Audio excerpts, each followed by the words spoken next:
I have a great interest in skilling, startups, etc.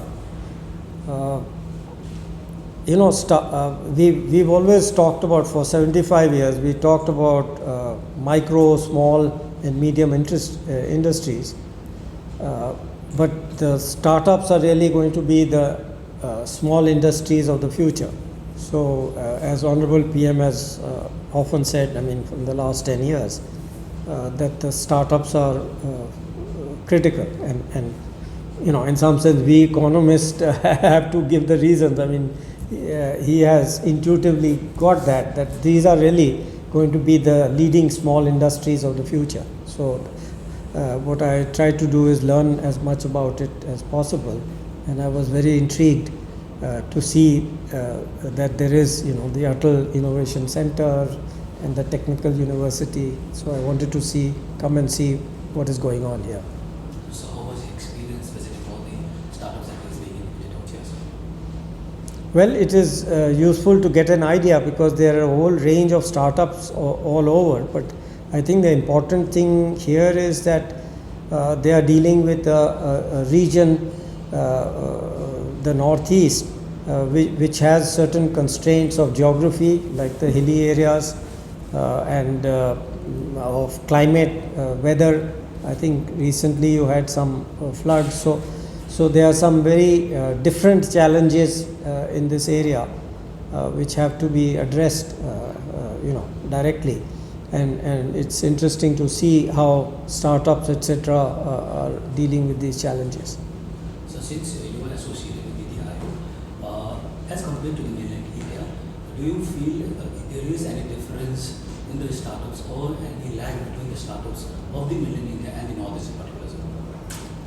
Well, I have not specifically looked at all the ATL labs across the country, but I think it's not a question of the gap.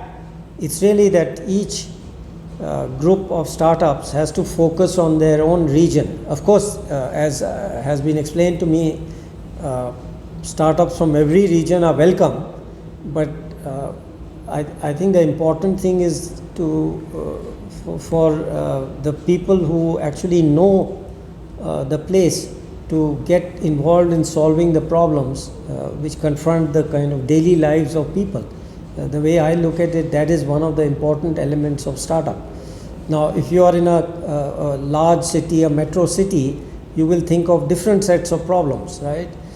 You may think of international finance or whatever, while you are here on the ground, you can see that agricultural produce, the demand for certain products is going up, going down. So whatever, you understand the local conditions, and you have to try and help solve those problems because they are new problems, and that's what a startup is about. It's about identifying new issues, new problems which confront the people, and of course the thing is to do it in a market way, which is that the solution should be efficient, they should have a demand, and also be profitable, so they can be sustained. So profits also necessary, otherwise it will not be sustained.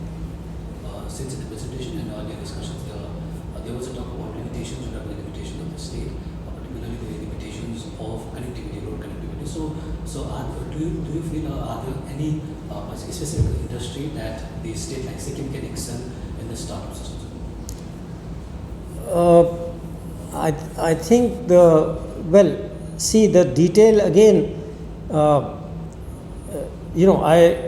I deal with Arunachal directly, not with Sikkim. So all I have seen is in my 2 days here, which I can see the infrastructure issue, I can see the lay of the land, and with the few people I've talked to, I don't want to give profound answers because I have not really studied it.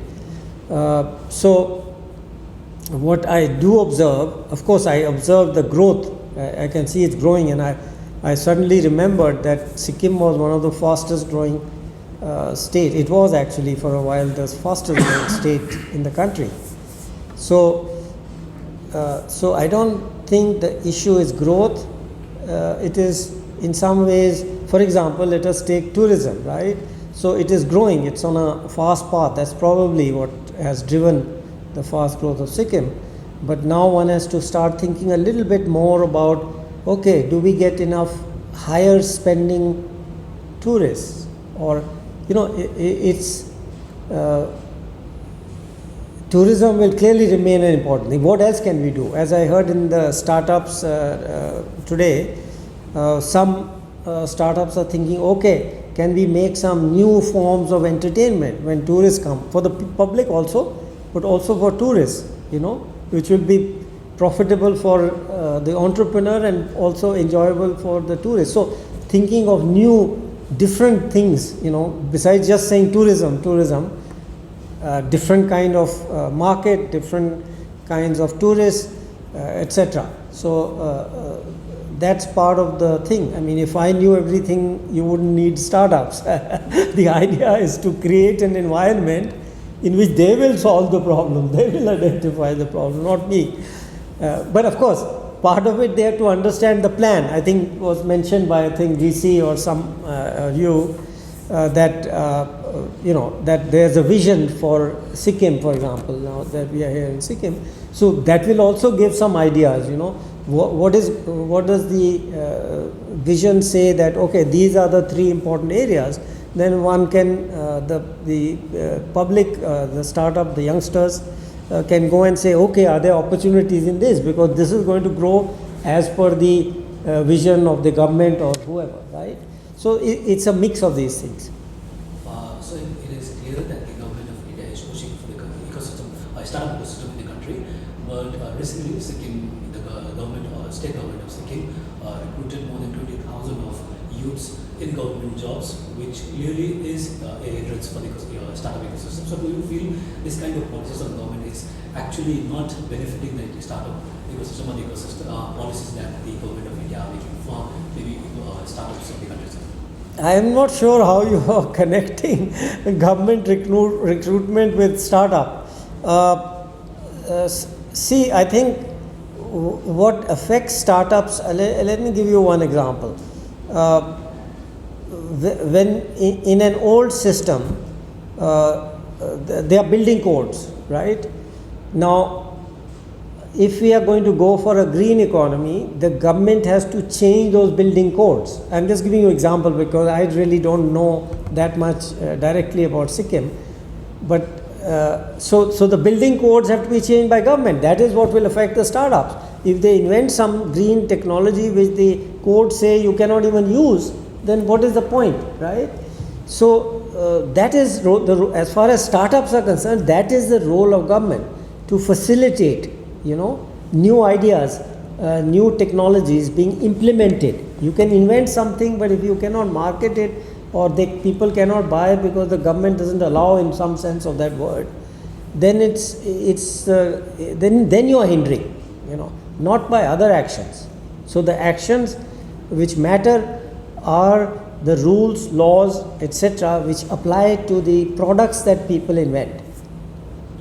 So are there specific policies targeted to the northeastern states and states like Sikkim in particular that has so many limitations for the youth that want to go into these startup systems?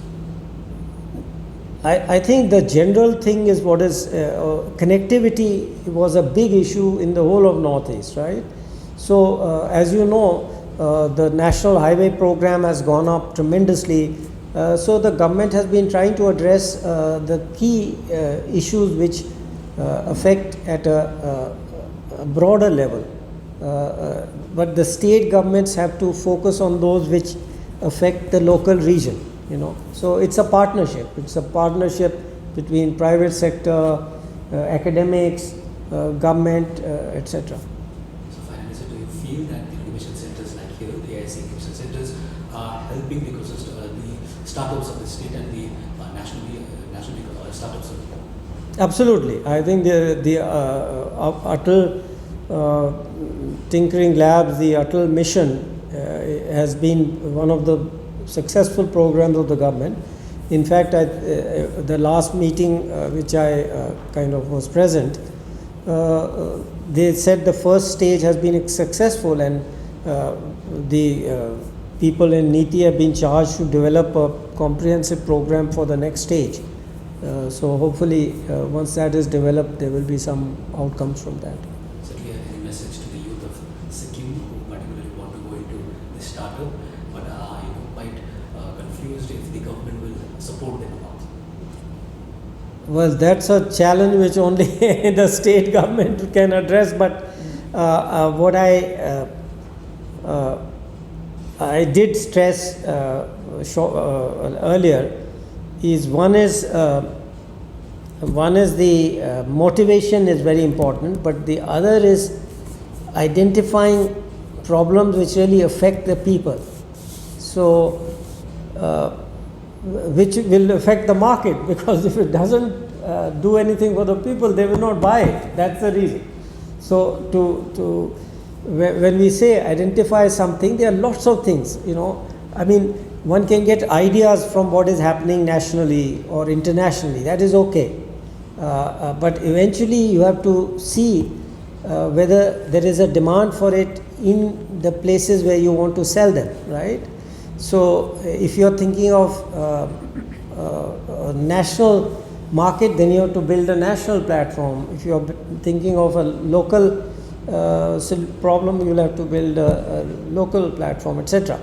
So I think it's very clear that you have to have the motivation and also the connection with the reality. That is what sometimes I've seen. Startups which fail, they are kind of living in their own world, right? You have to have your ground on the feet.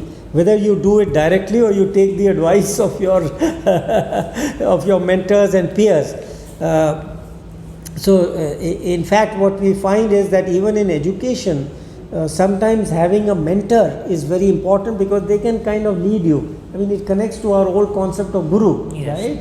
The whole point of being a guru, or the idea was that you show a path. It is not to feed you all kinds of lines of X or Y, but to guide you to finding your own path.